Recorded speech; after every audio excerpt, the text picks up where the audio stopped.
And we're going. We're on. Lovely. Cool. Am I making noise? You are indeed. Cool. You're making plenty of noise. That is what we like. I feel like you just have that horrible feeling of shut the fuck up constantly. That is just your attitude towards me in general. No. Yes, Ben, you make enough noise. All, Benjamin. Not at all. Yes, Ben, you make enough fucking noise. No. I would never think that. No, you're too good. Dear. You're too nice. I know, I'm so nice. So, this is episode 7. Welcome, everybody. 7. As you can see, we're kind of back to dark aesthetic as opposed to early morning. Yeah. We have just been in Lincoln for the day. Yeah. Just seen our good friend Black. Yeah. No. What did you do? What? No, it's fine. Don't worry. Carry on going. It's all cool. Just a weird technical moment. It's all good. We've just been in Lincoln, had a nice day with our friend Black. Yeah. Had a nice catch up. We haven't seen her for many years. We still haven't determined how many years it has been. Well, it all depends on whether it was Book of Mormon in London or her wedding. Yeah. Were the last time, but we did come to the agreement that they were both within like the same sort of 9 months of each other. Yeah. So either way, and it was when I had the pub, so it's still 4 years ago. Longer than that, probably. Way longer. Because where I am now has been just over 3. Yeah. I was in Cambridge 2. Right. So we're talking like 5, 6. Years. Yeah. 6 years maybe. Maybe even 7. Pushing on 7. Good lord. Jeez. That is something. Yeah. It's been a long time. Long old time. So, but It was nice. It was good fun. Yeah, it was good fun. How was it for you? Because of course you only ever saw Lincoln once when you came to visit me at uni. So how was it seeing it again? Like, did you recognise bits or? Yeah. I recognise bits. But to be fair, we kind of went to all the same places that we went to when I come to visit you at uni. Well, yeah, because Black had never been. You always may have to mute that bit. Black had never been Lincoln, so naturally we go and do all the touristy bits. Yeah, exactly. So we did the cathedral and the castle and all that. And it's just, I'm quite impressed with how much stuff that I retained and remembered. That's what I was most impressed about. Because like that bust of the one of the kings in the castle's courtyard, and I kept saying, didn't I? I was like, that's. I'm pretty sure that's George III. I'm pretty sure that's George III. And we get out there, and on the plaque, lo and behold, it's George III. I was like, oh my god, my memoir. Which is good because 3 of the 4 grandparents have all had Alzheimer's, so me testing the old memories is a good idea. Yeah, exactly. It's helpful. It was a nice time. Weather wasn't too bad. No, it didn't rain. No. Considering how much it rained on the way up, I was like, today is going to be a cold, damp day. Yeah. And it wasn't too bad. There wasn't any rain. As I pre-warned, Lincoln gets windy, and I think I was proved right. Yes. Because Lincoln does get windy. Yes. We also used the name again. Damn it! I'm gonna have to listen through this one and then blank out. Yeah. Maybe you can edit in you just going Black. Most probably. It's because slightly tired. I've been talking to her all day, so I've been using her name all day. That's why. So, because of course on the drive up we referenced her as Black, and I had no issue whatsoever. Yeah. So obviously it's just, as am I right? You said her name all day now, so now you're going to keep on saying her name. Yeah, exactly. It's like we had a friend in high school who had one nickname, and it was only when we got to 6th form, and she was like, actually, I prefer this nickname, and it's like, I could not. Oh, really? Forrest. Oh, okay, yeah. Like, because of her name, you can get 2 nicknames out of it, like a very short version and a longer version. She was like, actually, I prefer the short version, but because I called her the longer version of the nickname for years, could I get round to calling her the shorter nickname? No. Yeah. Still to this day, I can't. Yeah. She is the longer nickname to me. Yeah. And when we talk about her, we off camera, she is that nickname. Yeah. So it is what it is. It is what it is. I'm an old man stuck in my ways. Old man. I'm an old man. Old man. Leave me alone. Give me something for the pain and let me die. Just leave me to die in peace. So, I wanted to talk to you about something. Yes. So, the last episode we had, we talked about teachers. So, carrying on with the high school theme. Yeah. Were you ever in trouble in school? Yeah. Go on then. Let's hear it. Well, I'm talking big trouble, like detention kind of trouble. Okay. I spent the day in isolation then. Really? Yes. Ooh. I think that was, and to be fair, it wasn't like nothing major. It was one of those cases if you had, was it 3 detentions in a week, you got a day of isolation the next. And that's what it was. It was basically in year 7, everybody like pushes the waters and tests the waters and this and that. And I got a few detentions in a week and things like that. And then when the letter went home that I had 3 detentions in a week, so therefore I received a day of isolation, the look of thunder on my parents' faces, I was behaved for the rest of the duration of school. Yeah. Basically. So I think I had 4 detentions. I had 1 detention and isolation from class. Yeah. Like C4. Yeah. And then I had 3 detentions the next week, so I then got an isolation all day the other. And basically, proper a little cluster then, wasn't it? Got it all in. Yeah. I got it all. I got it over and done with. I was just like, right, I'm just gonna do this. Just get it done. Have the naughty period, and then we'll see what happens. Yeah. But it always, not that it felt weird to me, but I don't think I was like naughty in the sense of like what we were talking about with how some of the students were acting. Yeah. I just probably just wasn't like being a good, quiet child and listening. I was just being like a normal child. Yeah. As opposed to a student in high school. Yeah. I feel like they're 2 very different things. Very much so. So I think that's basically what it was. So it was nothing major. I couldn't even tell you what I got these detentions and stuff for. All I remember is I had 4 detentions total. 1 was detention isolation, and then because I got 3, I had my isolation every day. Yeah. For the day. So I never had isolation. Yeah. But I had 3 detentions in my high school tenure.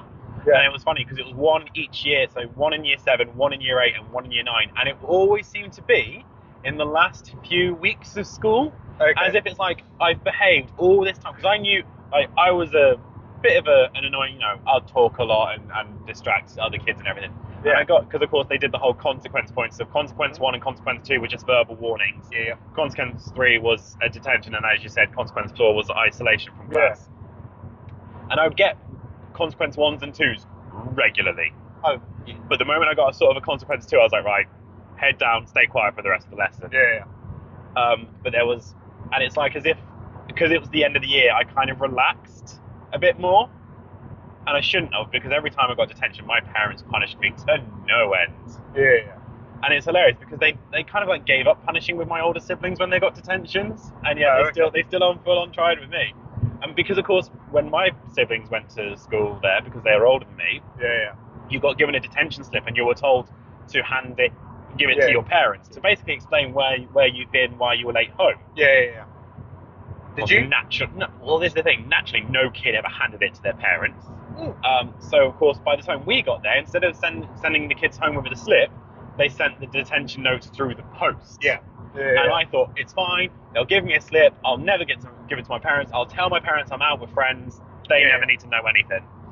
But, of course, I came home from school in year 7 one day, and they're like, we've had a letter from the school. And I was like, shit.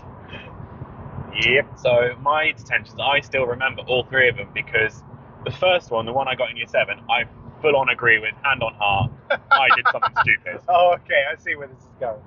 The ones in year 8 and 9, I don't agree with. Okay. I feel like I just, wrong moment, wrong time, all that kind of thing. So the one in year 7 was, I was one of the kids who thought it was cool to, once having your lunch, sneak into the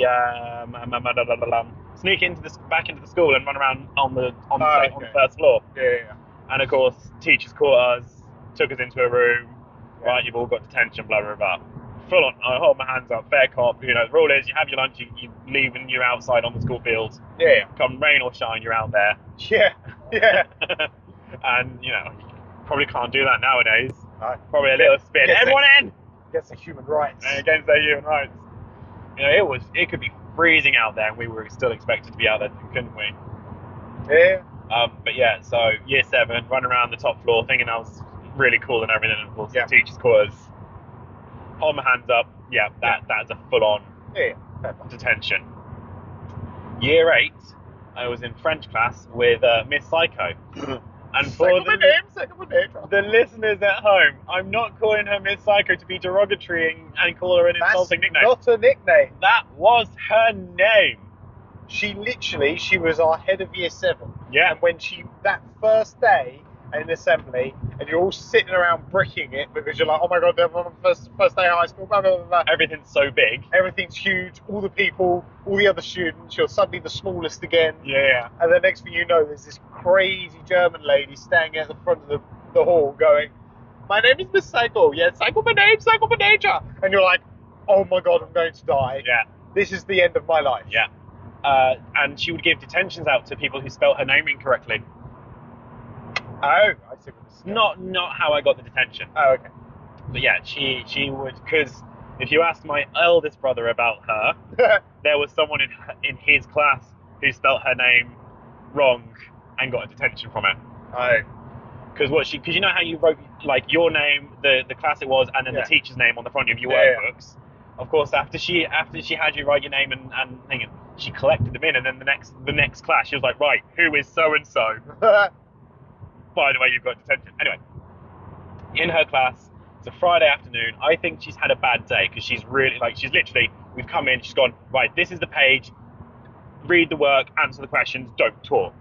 Right, okay, yeah. And of course, it's a Friday afternoon, we're all itching for the weekend, so, you know, snatches of talking is happening, as it would. Yeah. And she's getting annoyed, and she's like, you know, she starts telling people off, and she goes, right, the next person to speak will get a detention. And I just happened to yawn. Right. And she was like, right, you've got a detention. I was like, but I wasn't speaking. And she's like, yes, you were. Your mouth was moving. I was like, I yawned. And she's like, no, you were talking. Detention. So I was like, to the point where when I got, like, the following days later, when I got the letter home and my parents were trying to tell me off, I was fighting back, going, no, I want to contest that. That's not a real detention, blah, blah, blah. Yeah. All that fun stuff. But they're like, no. Like, they said, what happened? And I told them the situation, and they're like, you were talking. I was like, I was not talking. They're like, you were talking. So it still irritates me to this day. Does it? No. And then my third one was Mr. James in history in year 9. Yeah. Jamesy. Had the lesson absolutely fine. He gave us all out the workbooks and said, right, turn to this page and just answer all the questions, and that will get you to the end of the day. Because once again, it was a Friday, last period of the day. He was like, just here's the books, turn to this page, answer the questions, that will get you to 3:30. Yeah. And it just happened to be that the book he gave me, someone had already written all the answers in underneath the questions. Okay. So of course I was like, awesome, copy, and then I was just like sitting, looking around, and I caught photo camera's eye.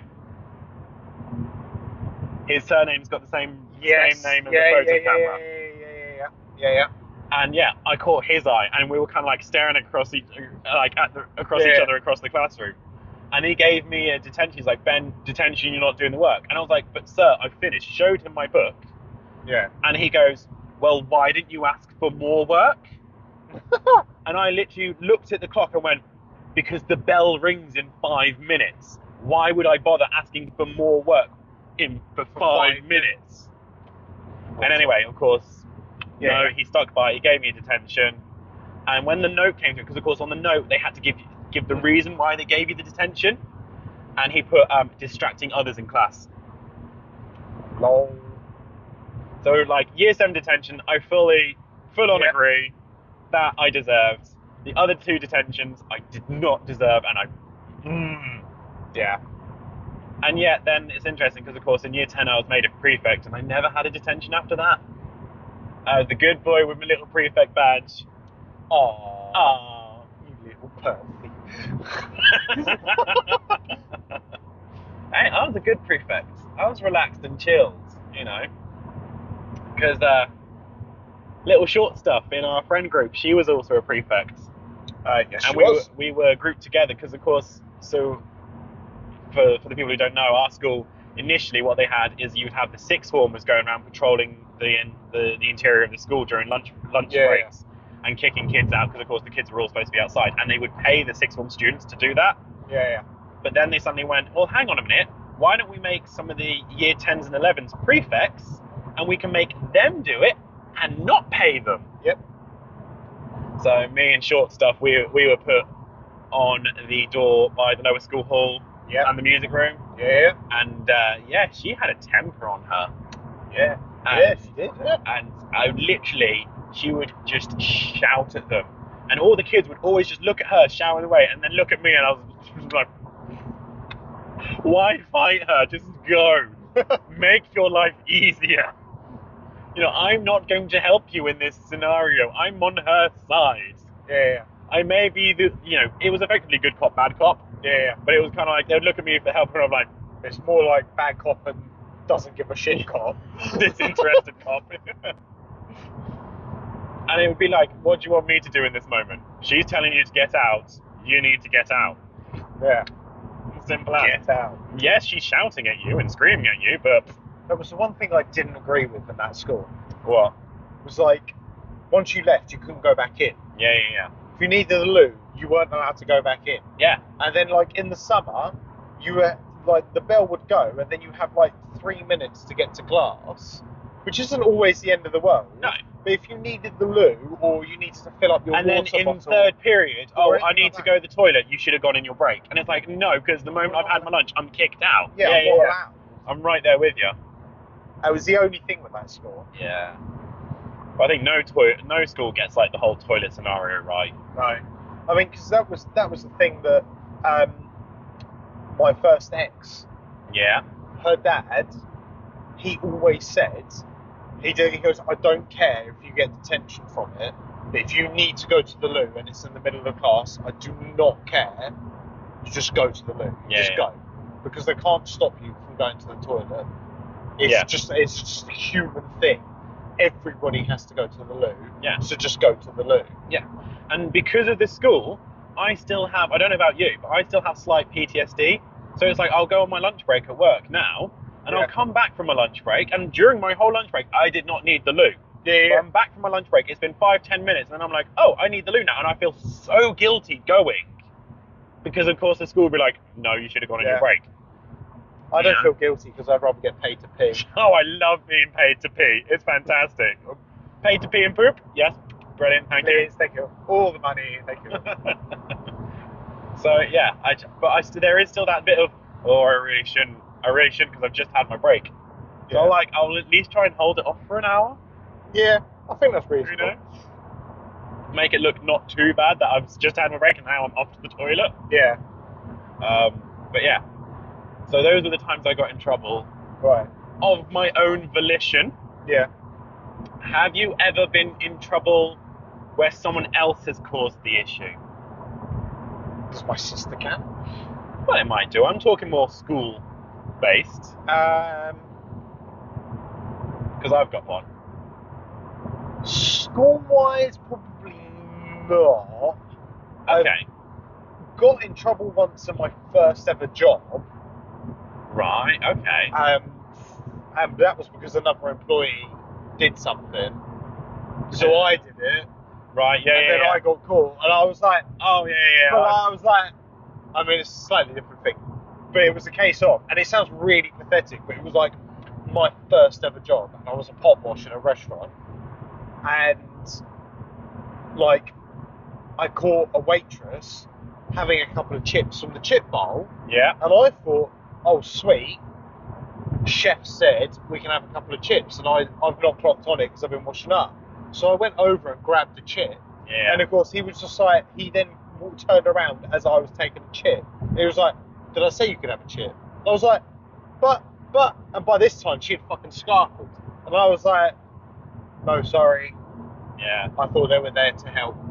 I had something similar. So, I was just like, I'm hungry. I've come back straight from school. I haven't had dinner yet. Yeah. Things like that or whatever. I had something similar at the Golden Archers. Yeah. That's not much of a nickname. Everyone knows where the Golden Archers are.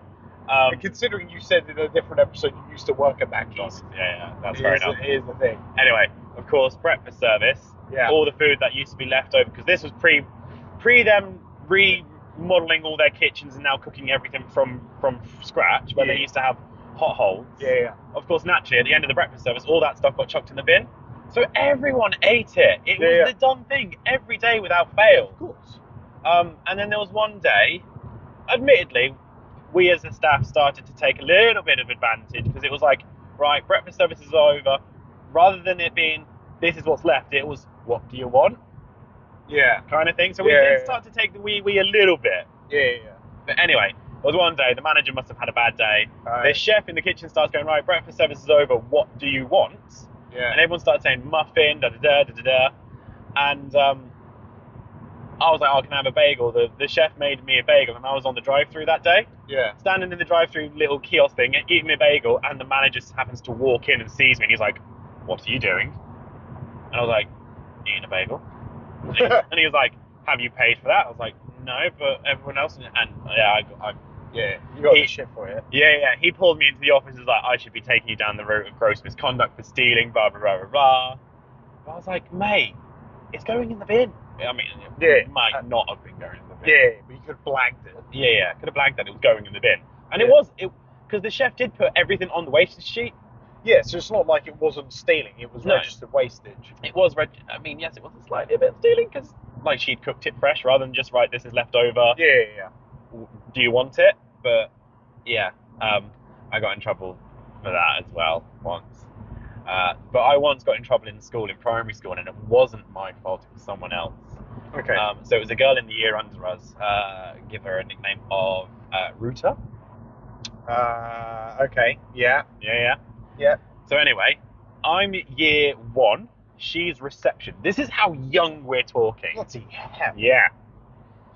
It's not like you hold a grudge or anything by the sounds of things. Me? Hold grudges? No. Never. Remember you said that. Anyway, we've been set a lesson. I still remember we were cutting out farm animals and sticking it onto a bit of paper. It's integral to the story. Okay. Because she started talking about, have you ever heard of this game called Truth or Dare? Oh, and I go, no, what is it? And she said, oh, when it's your turn, you choose either Truth or Dare. And if you choose Truth, someone has to ask you a question. And if you choose Dare, they have to dare you to do something. And whatever they dare you to do, you've got to do it. Yeah. I was like, right, okay. And she went, so do you want to play it? And I was like, yeah, sure. And she went, right, what do you want, Truth or Dare? And I went, Dare. And she went, I dare you to cut my hair. And I was like, what? And she went, yeah, just cut my hair. And even at year 1, I didn't instantly go snip. I went, no, I'll get in trouble for that. And she went, no, it's fine. I've told you to do it. And I was like, but what if you get in trouble for that? And she went, I'll tell them I told you to do it. Right. So I was like, right, okay. And at the time, she had a bob cut.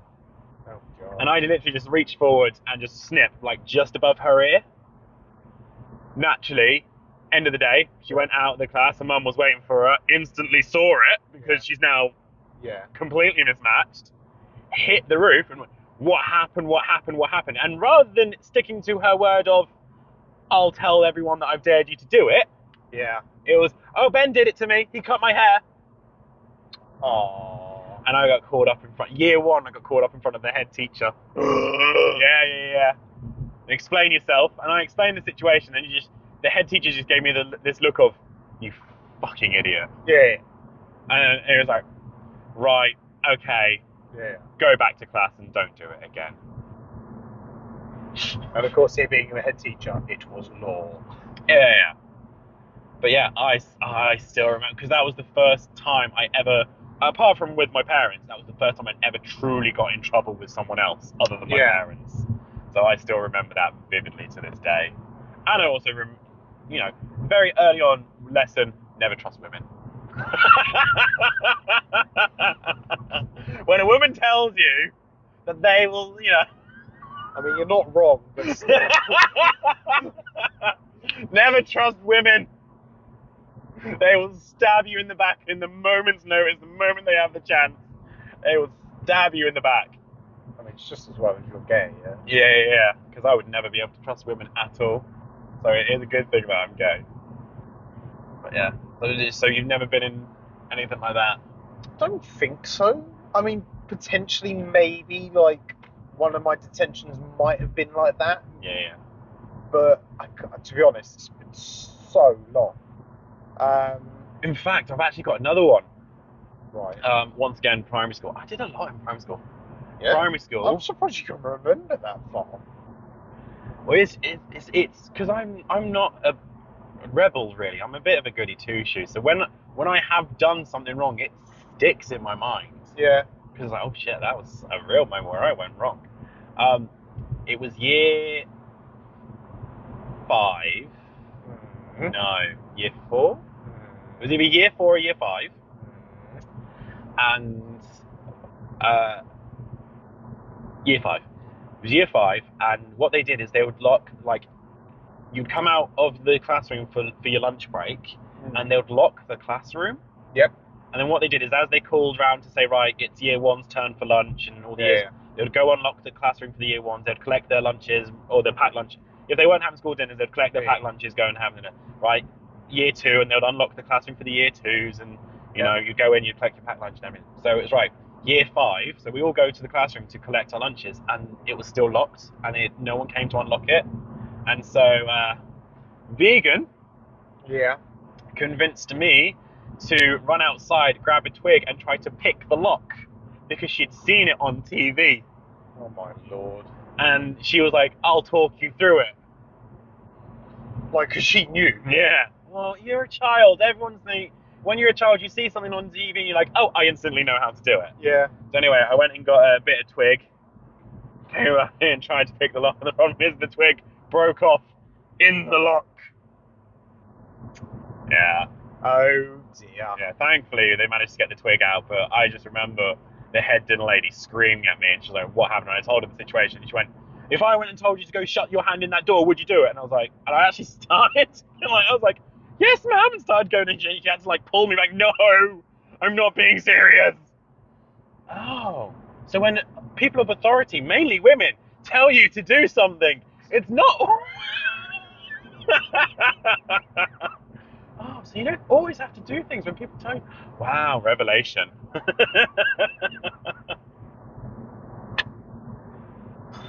Yeah. I'm surprised you didn't get in more trouble as a kid. Yeah, me too. Me too, indeed. Yeah. There was one time when my parents accused me of something. It was actually my elder brother. He damaged the dishwasher, and they thought it was me because I was a very fidgety boy as a kid. Still are. I still am. But I was very much of a, I don't understand how this works, so let me touch it until I work it out. So I got in a lot of trouble for fidgeting with things. Sounds like it. Yeah. I just had a very curious mind. And yeah, my eldest brother once broke the dishwasher, and because I was the fidgeter, I got accused. It was immediately you were for the blame. Yeah. Yeah. I mean, my eldest brother instantly stood up and was like, no, it was me. But I just love it how I was like, instantly my parents were like, Ben, what have you done? I didn't do anything. But I bet your parents didn't apologise to you. If they did, I can't remember. Well, I bet they didn't, because let's face it, whenever, this is probably a good topic. Yeah. Have you ever been in trouble, got into trouble for something you didn't do, and then when your parents found out that it wasn't you, did you get an apology? No. Exactly. No. What is that about? That is just because they don't want to say, like, lose face. Yeah. You know. But it's not the point. It's not the point, no. They don't want to lose face, and also maybe it's you don't want to show weakness in front of your kid. Because the kid, it's like a fucking piranha, it will smell blood. You know? Yeah. Smells the fear. Smells the fear. Smells the weakness, it will pounce. You know, you see all these documentaries, the younger lion has now challenged the older lion for the control of the pride. So maybe that's what the parents do. Yeah, maybe. Maybe. I'm trying to think of. any times I really got in trouble with my parents. I remember me and my brothers, we were really into Dragon Ball Z. Mm-hmm. And we used to watch an episode of Dragon Ball Z, and then we used to try and recreate what we'd seen. Of course. And me and my oldest brother, we're two very rough and tumble boys. Middle brother, not so much. Yeah. And I remember once we watched an episode, a very heavily fighting episode. Yeah. And naturally we tried to recreate it. Me and my eldest brother, having a great time, and my eldest brother may have just slightly punched the middle brother a little bit too hard. Mm. And rather than shrugging it off, he went crying to the parents. Oh, that sounds like the middle brother.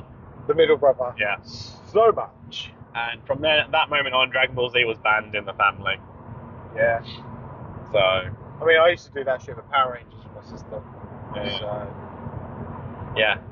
But how were you with punishments from your parents? In what sense? So, like, my parents' go-to punishment was grounding, and now that we're grown up and I talk about it to them, they say, you know what? You probably didn't deserve grounding, but in the moment we just wanted you out of our way, so we just grounded you to get you rid of you. So, like, I don't, because there's 9 years between me and the eldest brother, so I don't really remember how he dealt with it. But my sister made the mistake of, fine, ground me, that's where all my toys were. So of course, naturally, my parents then went upstairs and confiscated all the toys. Of course. Stupid move. Yeah. I was very much, oh, you're going to ground me? Fine then, I will never come back down. And I was like the stubborn, like, Ben, you can come back down. No, you've grounded me. I shall stay up here until I die. Ben, tea's ready. Okay, I'm coming down. I'm coming down. And then I'm going back up. But also, because I had the same mantra as my sister, fine, all my toys and my books are upstairs in my room. Ground me. But I didn't say it, you know. I didn't brag about it like, fine, that's where my toys are. It was just like, okay. And generally, when they grounded me, I'd go upstairs, I'd grab a book, because I used to have a beanbag. And, you know, next thing I know, I'd be fast asleep in the beanbag and they're calling me down for tea. The middle brother, he would get grounded, because this is my favourite. Right. You'd get grounded, and within 5-10 minutes, he'd be sitting at the top of the stairs. Yeah. And he'd put on the whiniest voice. Mum, Dad, I'm bored. Can I come down now? You know, he'd put on the whiniest voice. And my parents, like, because I once got a bit annoyed, like, hang on a minute, because they would concede. Of course they would. Because it was an annoying, whiny noise. Yeah. You know, and they're like, fine, come down. Because I can remember once we both got in trouble for doing something together. Yeah. And, you know, once again, I was like, fine, I'm grounded, then I am grounded. I shall never leave this room. This will be the room I shall die in. Yep. You know? And then I hear him crying and be like, can I come down? And they're like, yeah, fine. I was like, if I tried that, I would never be allowed down. What? Am I missing something?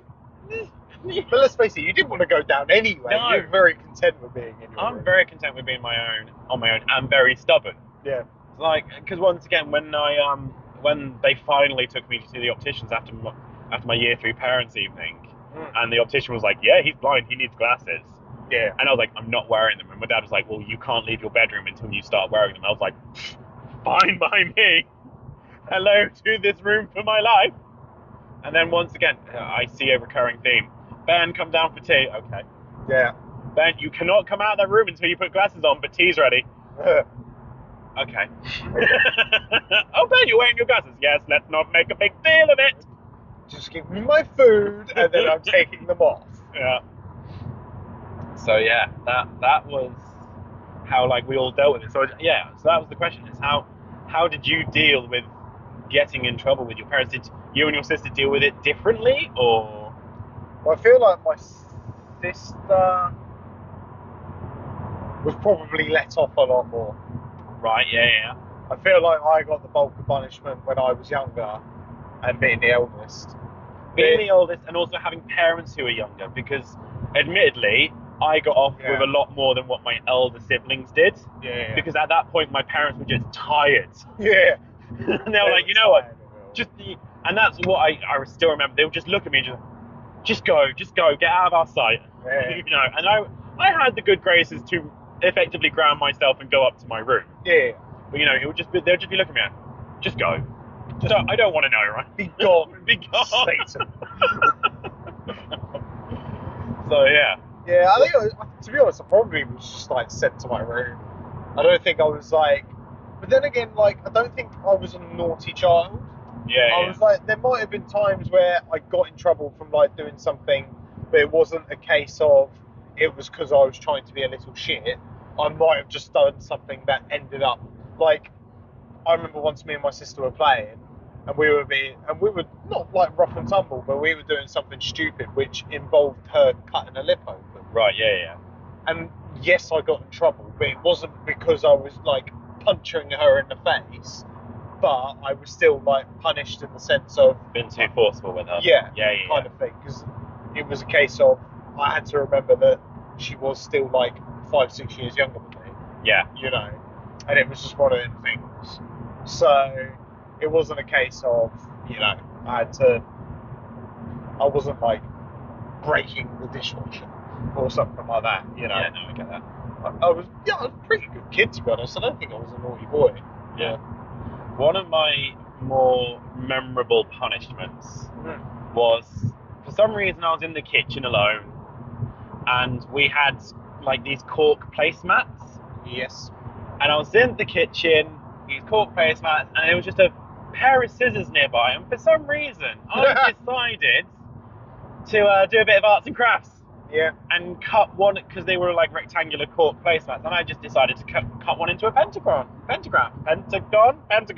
Not a pentagram, no, that's one of the 5-sided stars that summons the devil. Yep. A pentagon. And of course, naturally, all the kids got called up in front of the parents, right? Who did this? Blah, blah, blah, you know. Yeah. Eventually, I owned up, and then my mum went, well, here's the rest of them, here's the scissors, finish them all off.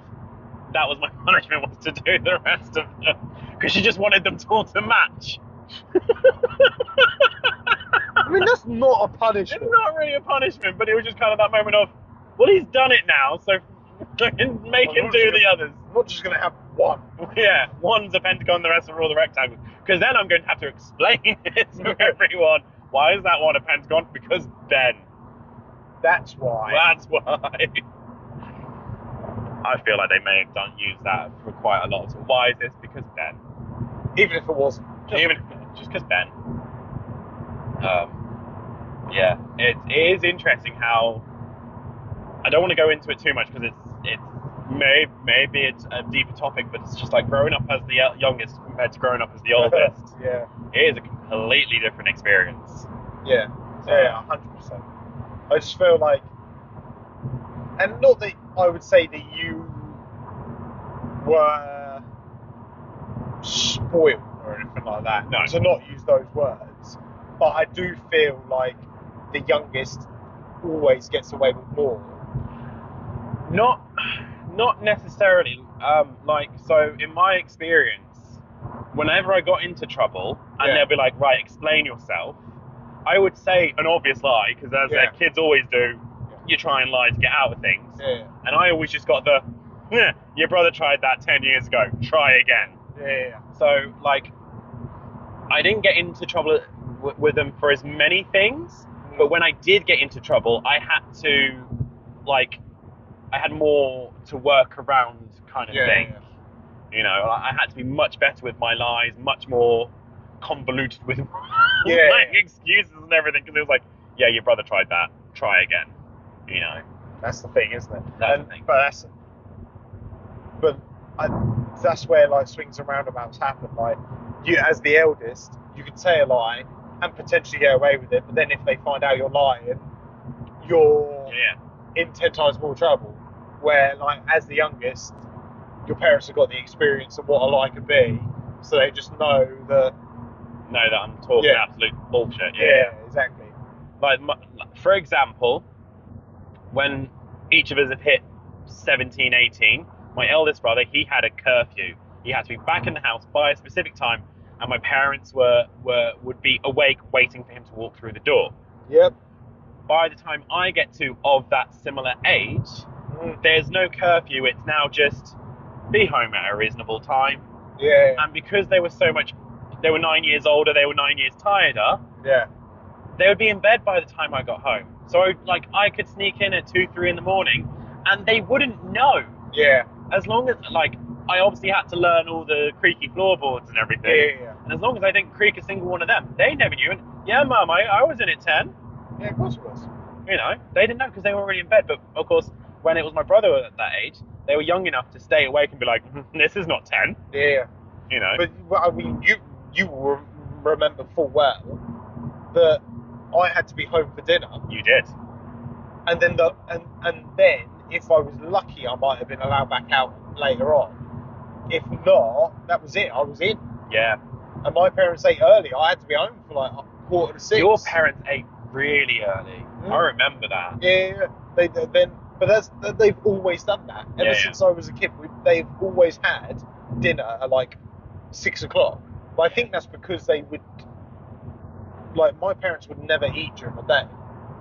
Okay. So my mum may have had like a small snack breakfast thing. My dad never had breakfast and very rarely had lunch.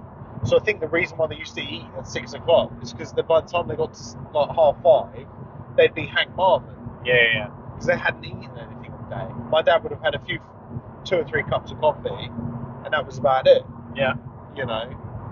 So I think that was half the reason why they would eat so early.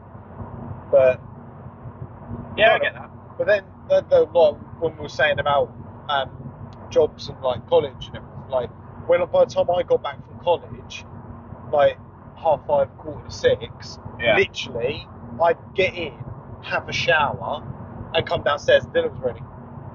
And I was like, bargain, this is amazing. Where do I sign up? Yeah. The 50s? Oh, right, okay. Yeah. Time travel, please. Time travel, please. I think I might have actually taken a wrong turning because I don't remember coming down this way. Don't know. I mean, I feel like I followed the sat nav, but I don't remember being on a 3-lane motorway on the way up. I can't remember. It's a long time ago. It was the first thing this morning. Yeah, it was the very first thing this morning, and it was light. And I'm just like, I don't remember. Like, being on the A1 is a part of it, but I feel like I might have turned off the because at one point you turn off the A1 to rejoin the A14, but I feel like either I've missed that turn off, or it's taken me a different route, because of course we came out of Lincoln a different route that we went into Lincoln in because there was traffic. Yeah. So it might be taking me down a different route, because I've just seen a sign for Cambridge, so we are sort of heading in the right direction.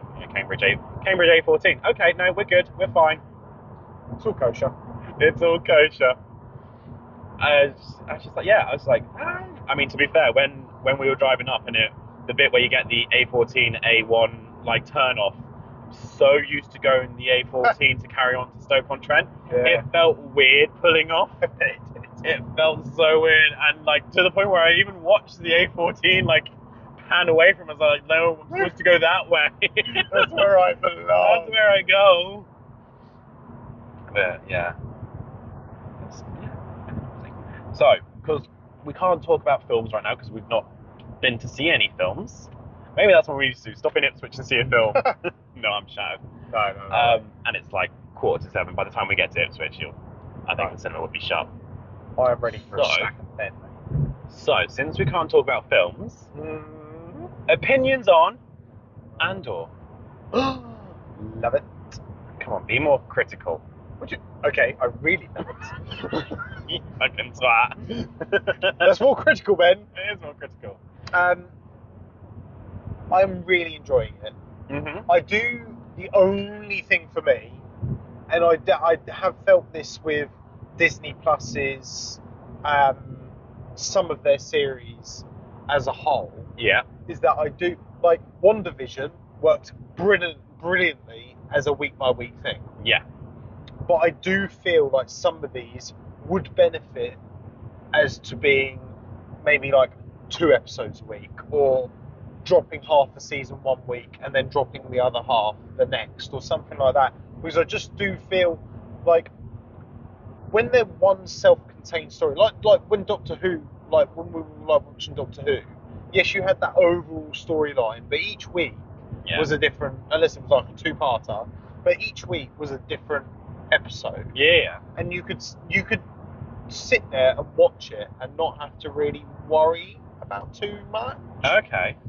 And with these, they're obviously more like sometimes they feel like it's more like a movie that's been broken down. So what you're saying is, when it comes to TV shows, you prefer the more serial kind of TV show where the status quo, the majority of the status quo is re-established by the end of the episode, rather than episodical things where it's like one episode leads into another and it's a longer story. Not necessarily, because I really loved Game of Thrones. I was about to say, yeah, you liked Game of Thrones.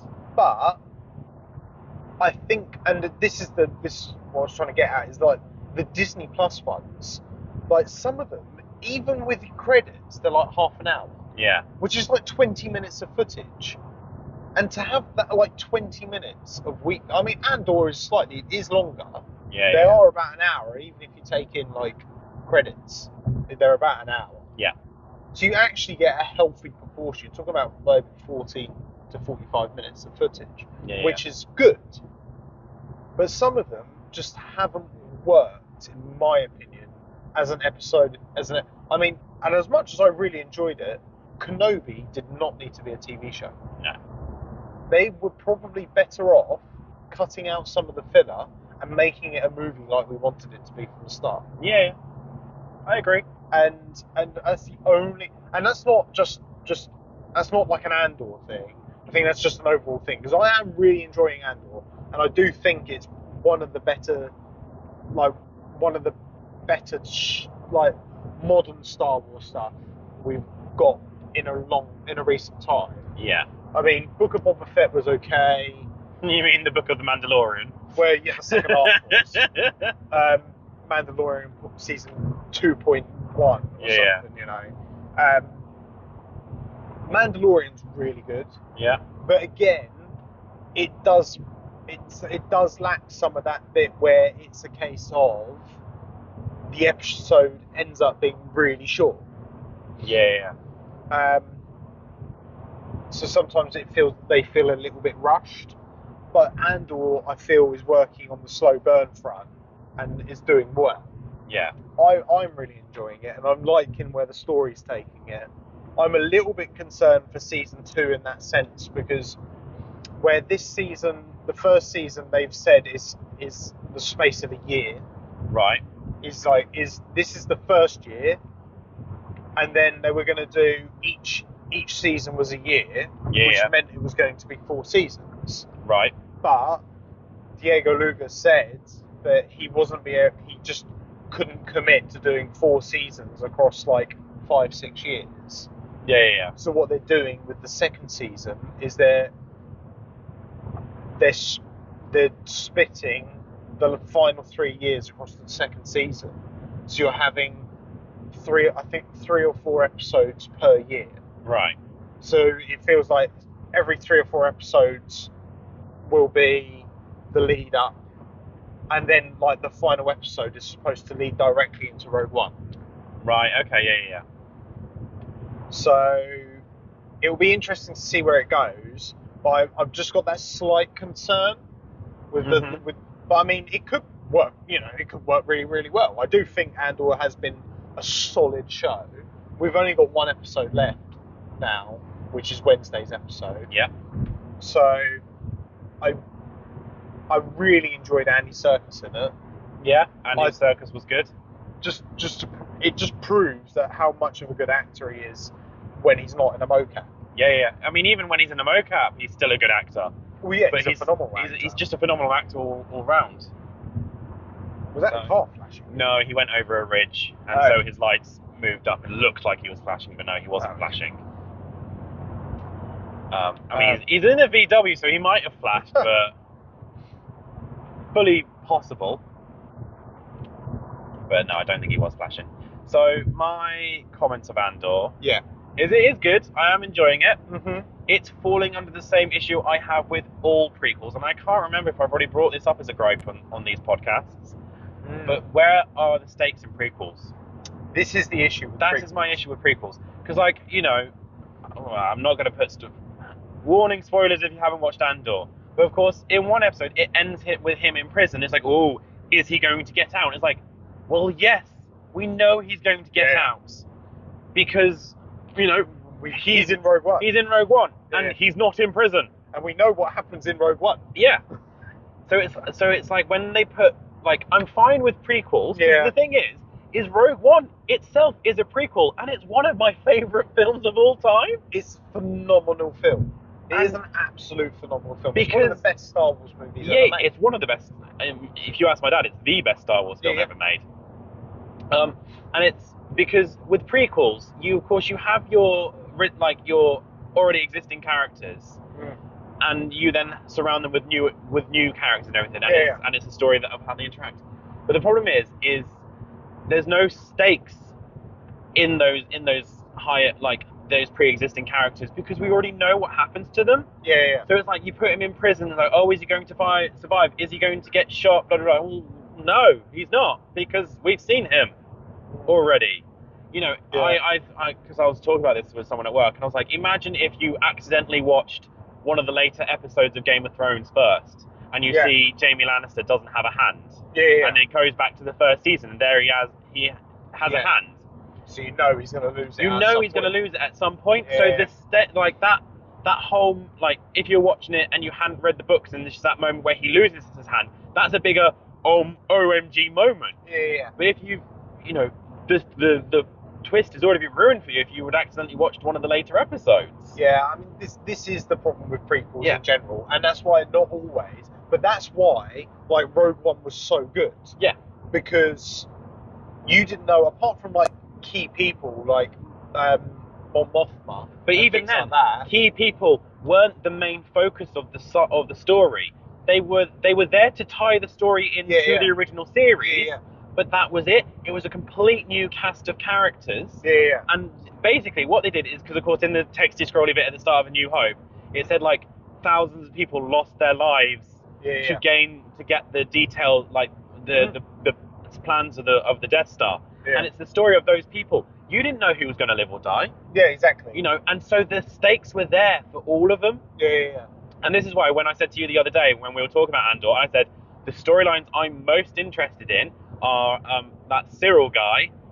And Deirdre Miro, the lady in the ISB. Because we don't know them. We don't know who they are. We've never seen them before. They've never been referenced before. So they have stakes. And also now this guy who's the spy in ISB, because that was the thing. I messaged you. I was like, oh, now he's now this is going on. He's got stakes. Everyone else, well, also the guy who is it, Alexander Skarsgård, or is it Bill Skarsgård? No. He's Stellan Skarsgård. His father. I knew he was one of the Skarsgårds. There's like three of them. Yeah, 3 or 4 of them. But his character's phenomenal. But it's like, I'm trying to think. I'm like, but it's like with Senator Mon Mothma.